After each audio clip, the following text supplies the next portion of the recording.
है। कुछ मंत्रियों को संगठन में भेजने की चर्चा अब जोर पकड़ रही है।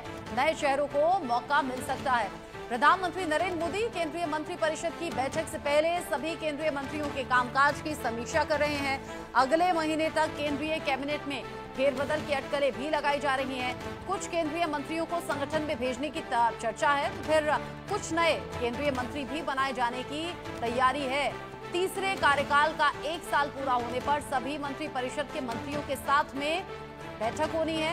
1 साल के लक्ष्य पर भी बात होगी। जो दिए गए लक्ष्य थे उसमें कितने पूरे हुए, अगले 1 साल में क्या काम करना है, किसके जरिए क्या काम किया गया, किसका फीडबैक कैसा रहा।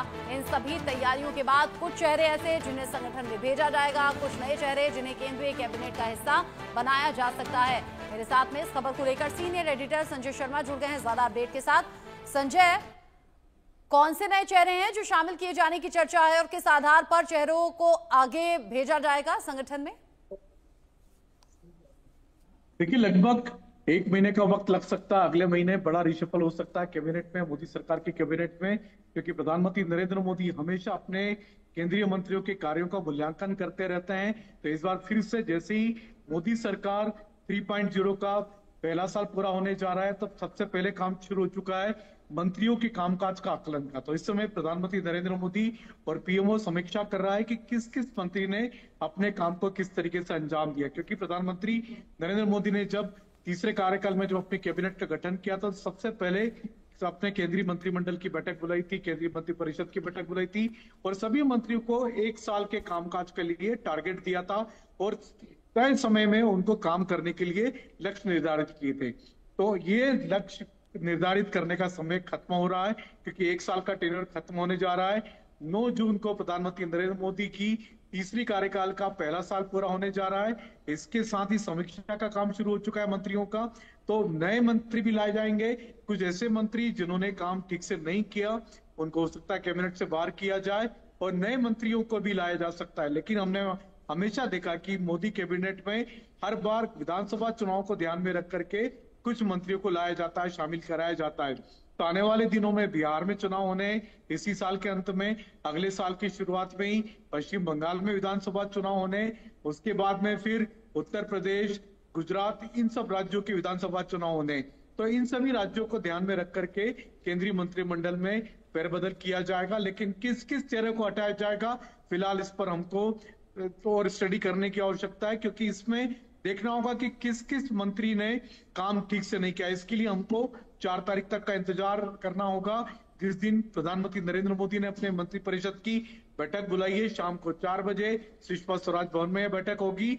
इसमें सभी मंत्रिपरिषद से पूछा जाएगा, सभी मंत्रियों से, कि उन्होंने किस किस काम को किस तरीके से अंजाम दिया और नए साल के लिए उनके पास में क्या कार्य योजना है, अगले साल 1 साल के लिए भीतर उनका मंत्रालय किस किस काम को अंजाम दे सकता है। तो देखना होगा कि उस दिन कौन सा मंत्री पास होता है, कौन सा मंत्री फेल होता है। इसी पर अगले कैबिनेट रिशफल की भूमिका तय होगी। लेकिन अभी इस पूरे प्रोसेस में करीब 1 महीने का टाइम लग सकता है संजय। अच्छा, 1 साल में जो लक्ष्य दिए गए वो किस हद तक और कितने पूरे हुए, आगे 1 साल के लक्ष्य क्या रह सकते हैं? क्योंकि तीसरे कार्यकाल का 1 साल पूरा हुआ है, तो पूरा ओवरऑल फीडबैक लिया जाएगा और फिर आने वाले 1 साल के लिए भी लक्ष्य निर्धारित इसी मीटिंग में होने हैं क्या?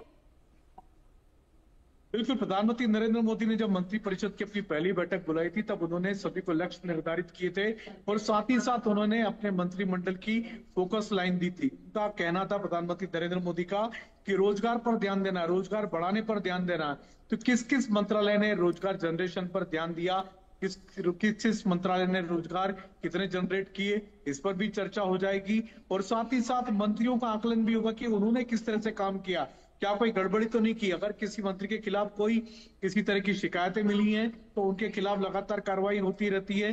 तो ये देखना होगा कि प्रधानमंत्री नरेंद्र मोदी किन किन मंत्रियों को अपनी अपनी अपनी समीक्षा बैठक में पास मानते हैं या फेल मानते हैं, ये देखना होगा। इसके लिए हमको 4 जून का इंतजार करना होगा। कुछ दिन में ही तस्वीर साफ हो जाएगी। बड़ी मीटिंग होनी है और इस मीटिंग में खुद प्रधानमंत्री मोदी मौजूद रहने वाले हैं। केंद्रीय कैबिनेट में नए चेहरों को शामिल किया जा सकता है, कुछ पुराने चेहरे संगठन में आगे भेजे जा सकते हैं। जो नए चेहरे शामिल किए जाएंगे संजय, उनमें कुछ नाम भी सामने आए क्या, और क्या ओवरऑल उनका भी काम, उनका भी फीडबैक देखा जाएगा? देखिए कई सारे ऐसे नाम हैं जो कि कहा जा रहा है कि कैबिनेट के साथ ही साथ बीजेपी की नई टीम जो नए राष्ट्रीय अध्यक्ष के साथ में नई टीम का गठन होगा, तो उस समय फिर कुछ केंद्रीय कैबिनेट से कुछ मंत्रियों को बीजेपी अपने संगठन में भेजेगी, राष्ट्रीय संगठन में भेजने की तैयारी करेगी। और कुछ जिन्होंने संगठन में अच्छा काम किया है, हो सकता है उनमें से कुछ नेताओं को कैबिनेट में, मोदी कैबिनेट में जगह मिले। तो ये दोनों की दोनों प्रक्रिया एक साथ चलेगी। क्या क्या नए नाम हो सकते हैं, तो उसमें कई सारे नामों की चर्चाएं रहेंगी। स्मृति ईरानी को हमने देखा, वो हालांकि अमेठी से इस बार लोकसभा का चुनाव हार चुकी हैं, लेकिन क्या एक बार फिर से उनका दावा मजबूत है, क्योंकि एक बड़ी महिला नेता के रूप में उनका नाम माना जाता है। साथ ही साथ 2027 में फिर से उत्तर प्रदेश में विधानसभा चुनाव होने, तो क्या स्मृति ईरानी को मोदी कैबिनेट में शामिल किया जाएगा या फिर राष्ट्रीय संगठन में उनको शामिल किया जाएगा, बीजेपी की नई टीम में उनको शामिल किया जाएगा, ये देखना होगा। अनुराग ठाकुर एक ऐसा बड़ा नाम है जो कि इस बार कैबिनेट में जगह नहीं बना पाए थे, लेकिन उनके नाम की भी चर्चा थी। तो क्या वो बीजेपी के संगठन में जगह पाते हैं या फिर उनको वापस फिर से कैबिनेट में, मोदी कैबिनेट में शामिल किया जाता है। ऐसे कई सारे नामों की चर्चा है। तो तमिलनाडु से जिनको बीजेपी के अध्यक्ष पद से हटाया गया था, उनकी भी चर्चा है कि क्या उनको बीजेपी अपनी राष्ट्रीय टीम में जगह देती है या फिर केंद्रीय कैबिनेट में जगह देती।